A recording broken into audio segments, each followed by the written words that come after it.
Bayu nama si itu gimana, Mas? ya, gimana Mas? Insyaallah wala quwata illa billah.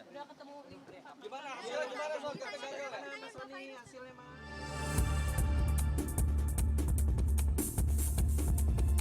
Buntut panjang dari perkataan bau ikan asin yang dilontarkan oleh mantan suami Fairuz, Gali Ginanjar, berdampak pada pelaporan yang dilakukan pihak Fairuz ke Polda Metro Jaya beberapa hari lalu.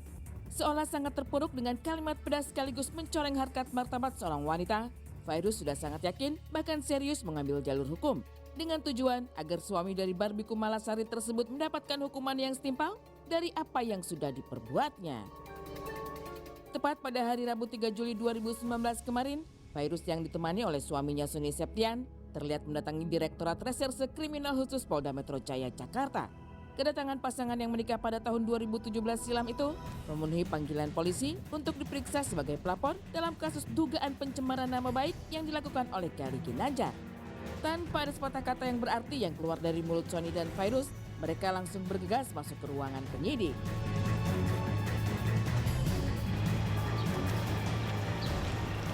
Selamat pagi. Assalamualaikum.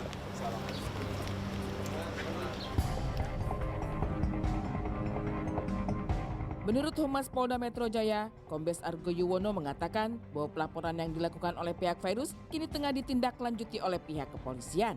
Bukan itu saja, Argo pun berujar jika hingga saat ini kasus dugaan pencemaran nama baik itu masih dalam tahap penyelidikan. Sebagai pelapor dalam kasus ini, Fairuz pun dimintai klarifikasi terkait laporannya. Bahkan saat di dalam, wanita kelahiran Jakarta itu dihujani 25 pertanyaan oleh pihak penyidik. Jadi kan kemarin Ibu Fairuz kan datang ke Polda Metro ya, itu melaporkan seseorang karena berkaitan dengan adanya ungkapan rasa kebencian maupun pornografi di suatu media sosial. Jadi untuk hari ini kan kita langkah selanjutnya kan setelah menerima laporan kita melakukan penyelidikan. Makanya hari ini kita lakukan klarifikasi berkaitan dengan laporan tersebut. Jadi tadi Ibu Fairuz, Ibu pelapor datang, kemudian didampingi suaminya, kemudian juga ada 2 saksi. Jadi nanti 1 pelapor kita periksa ya, kemudian 3 saksi kita mintai keterangan untuk klarifikasi. Tentunya penyidik tadi ada sekitar 25 pertanyaan yang akan ditanyakan dan nanti bisa berkembang ya, bisa berkembang. Jadi misalnya seperti nanti penyidik akan menanyakan surat cerai misalnya gitu ya. Jadi kan pernah melakukan kegiatan pernikahan kan gitu, benar tidak dan sebagainya. Contohnya seperti itu.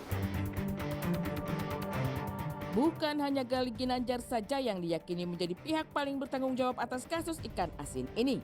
Rupanya, sebagai pemilik akun yang pertama kali mengunggah percakapan tersebut, nama Ray Utami dan pasangannya, Pablo Benua pun bisa saja terseret. Bahkan jika memang ada konten berunsur pidana, pasangan tersebut bisa saja menjadi tersangka. Ya tentunya nanti yang bicara di YouTube bisa kita kenai dan yang mengupload juga bisa kena ya. Meski namanya ikut terbawa dalam kasus yang tengah menjadi perbincangan publik ini, melalui Farhad Abbas sebagai kuasa hukumnya, pihak Ray Utami dan Pablo Benua bersikeras menganggap bahwa mereka tidak bersalah. Mereka berdua adalah seorang kayak presenter, kayak media sosial. Kalau namanya media sosial itu, selama bukan mereka yang menghina, nggak ada istilah penyebaran. Itu kan ada sejarah bahwa mereka mantan suami istri. Itu merupakan ungkapan curhat. Ya. Kalau masalah itu melanggar etika itu urusan mereka berdua. Jadi nggak usah dikait-kaitkan dengan pembawa acaranya. Nah, saya menyatakan kepada mereka tenang saja ya. Cuman saya ingatkan kepada pengacara-pengacara mereka ini, jangan membuat opini menyuruh keluarganya berbicara menyerang mereka dua gitu. Karena walaupun mereka punya program YouTube, tapi kalau nggak ada yang berbicara dan tidak ada yang punya latar belakang keterikatan hubungan emosional maupun hubungan langsung, mereka punya anak nggak ya? Nggak ada ya? Siapa? Ya, punya kan? Ya sebaiknya menurut saya lebih bijak aja.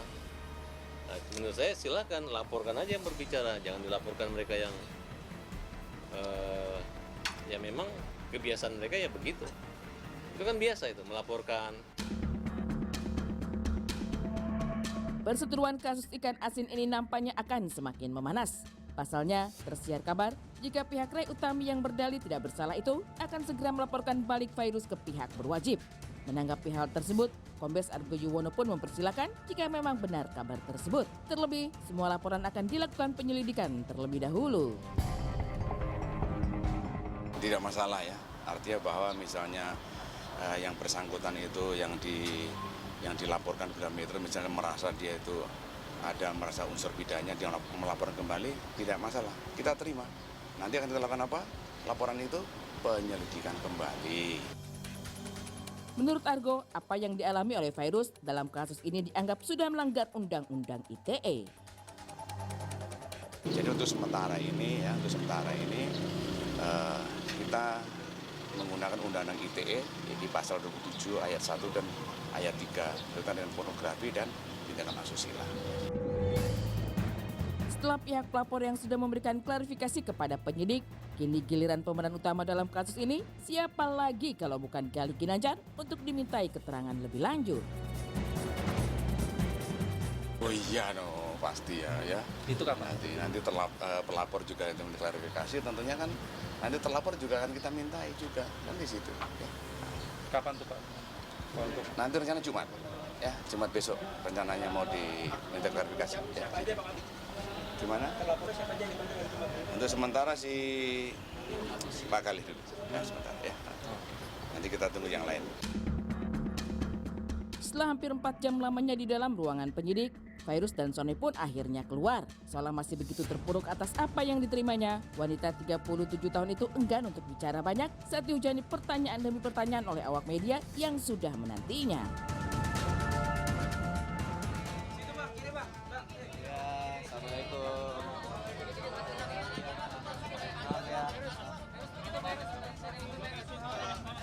Bismillah.